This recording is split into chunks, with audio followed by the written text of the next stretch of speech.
حدیث کیا ہے؟ حدیث میں 3 آداب کا ذکر ہے.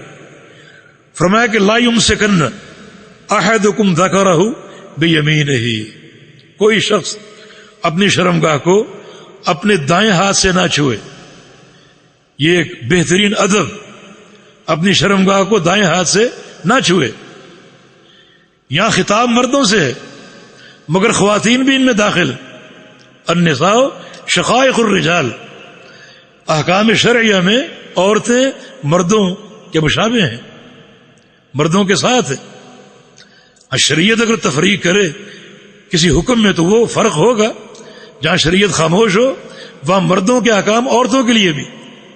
تو یہ حکم اپنی شرم کا دائیں ہاتھ سے نہ چھو. کب؟ وہو یبول، جب وہ پیشاب کر رہا ہو. قضاء حاجت کے وقت دائیں ہاتھ سے شرم کا نہ چھو. اور دوسرا ادب کیا ہے؟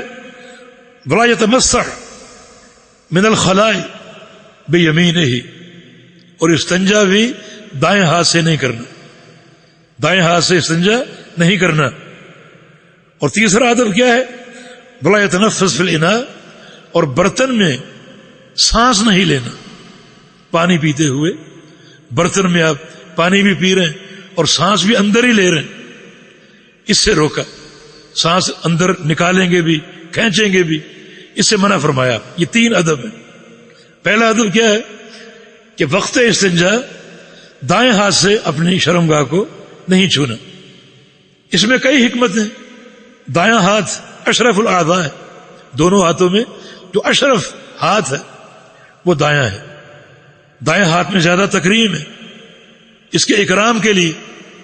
تبھی تو حدیثوں میں آتا ہے کہ اللہ تعالیٰ کے 2 ہاتھ ہیں اور دونوں ہاتھ دائیں ہیں، دونوں ہاتھ دائیں ہیں.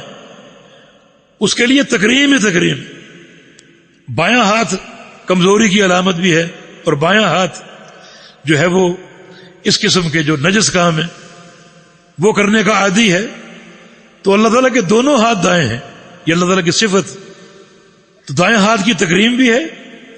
اور اگر آپ دائیں ہاتھ سے شرمگاہ کو چھوئیں گے، باہر نکلیں، کھانا آپ کا تیار ہو، دائیں ہاتھ سے کھانا، تو ممکن ہے آپ کو یہ خیال آئے اسی ہاتھ سے میں نے شرمگاہ کو چھوا تھا، تو ایک نفرت اور ایک قذارت آپ کے دل میں پیدا ہو جائے اور آپ کھانا ہی نہ کھا سکیں، گریز کر جائیں.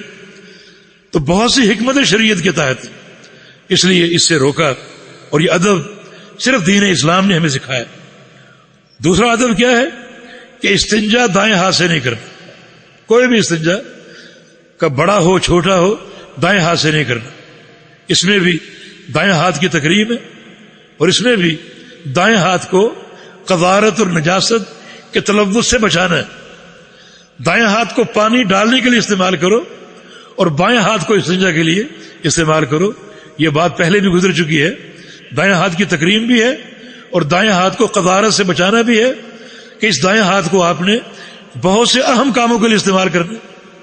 مثلا دائیں ہاتھ سے جو ہے وہ کھانا کھانا، تو ایسا نہ ہو قذارت پیدا ہو، نفرت پیدا ہو. اسی ہاتھ سے استنجا بھی کرتے ہیں، اسی ہاتھ سے کھانا بھی کھاتے ہیں. دائیں ہاتھ سے کتاب اٹھانا، مصحف اٹھانا، قرآن پاک دائیں ہاتھ سے اٹھانا چاہیے. تو آپ اسی ہاتھ سے استنجا بھی کریں، اسی ہاتھ سے قرآن بھی اٹھائیں. تو یہ قرآن پاک کے ادب کے منافی. دوستوں سے ملاقات ہوتی ہے، بزرگوں سے ملاقات ہوتی ہے، ان سے مصافحہ کرنا ہوتا ہے دائیں ہاتھ سے، اسی ہاتھ سے مصافحہ ہو، اسی ہاتھ سے استنجا ہو. تو شریعت کے یہ ادب بڑے طہارت پر اور نظافت پر قائم ہے. بڑی اس میں صفائی ہے اور بہت ہی اس میں جو وہ عمدگی پائی جاتی ہے ظاہر و باطن. اور تیسری چیز یہ بڑا یتنفس فی الاناء، برتن میں سانس نہ لے. پانی پی رہے اور اندر ہی سانس لے رہے، سانس باہر نکال بھی رہے، اندر کو کھینچ بھی رہے، اس سے روکا. اس میں بھی کئی حکمتیں.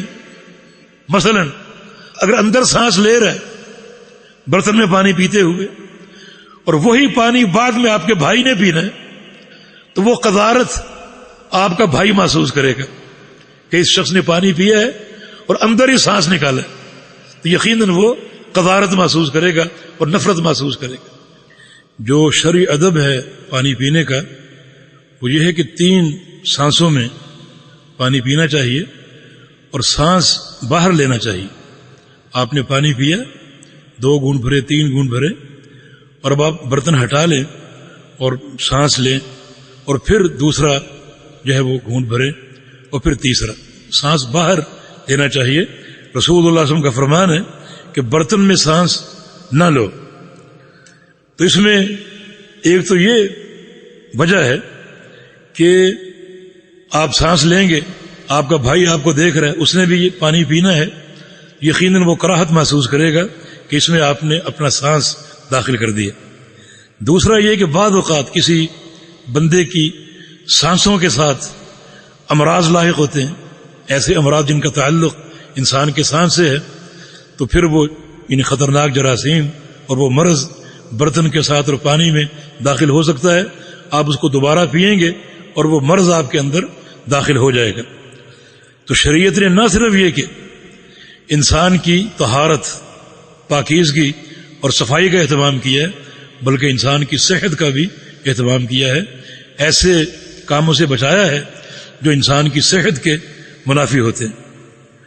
پھر بعض اوقات اگر برتن میں سانس لیں گے، سانس نکالیں گے بھی اور سانس کھینچیں گے بھی، تو سانس کھینچنے سے پانی حلق سے جا کر لگ سکتا ہے اور اس میں ایک مشکل پیدا ہو سکتی ہے جس کو عربی میں شرق کہتے ہیں. شرق اردو میں اچھو آنا کہتے ہیں. یعنی حلق سے پانی آپ کے ٹکرایا اور ایک کھانسی کی کیفیت آپ کو طاری ہو گئی، اس سے لعاب دہن بھی برتن میں گر سکتا ہے، اور یہ بھی ایک قذارت کی ظاہری شکل ہے. تو شریعت نے ان تمام امور کے تحت، صفائی کے تقاضوں کے تحت اور بندوں کی حفظ صحت کے تحت اس عمل سے روکا ہے. اور میں اسی سے استنباط کرتے ہوئے یہ بات عرض کروں گا کہ عام طور پہ پانی پر ہمارے ہاں دم کیا جاتا ہے. بعض علماء حضرات یا بعض مولوی حضرات دم کرتے ہیں پانی پر. دم کا اصل یہ ہے کہ مریض پہ دم کیا جائے، مریض پہ دم کیا جائے، یہ اصل ہے دم کا. اللہ کے پیارے پیغمبر مریض پر دم کرتے تھے، اور کسی اور چیز پر دم کرنا ثابت نہیں. تو پانی پر دم کرتے ہوئے یقیناً پانی میں جو ہے وہ طفل یا نفس کرنا پڑے گا، جو ہے وہ اپنا لعاب دہن اس میں ڈالنا پڑے گا یا پھونک اس میں مارنی پڑے گی. اور رسول اللہ علیہ وسلم نے برتن میں سانس لینے سے منع فرمایا.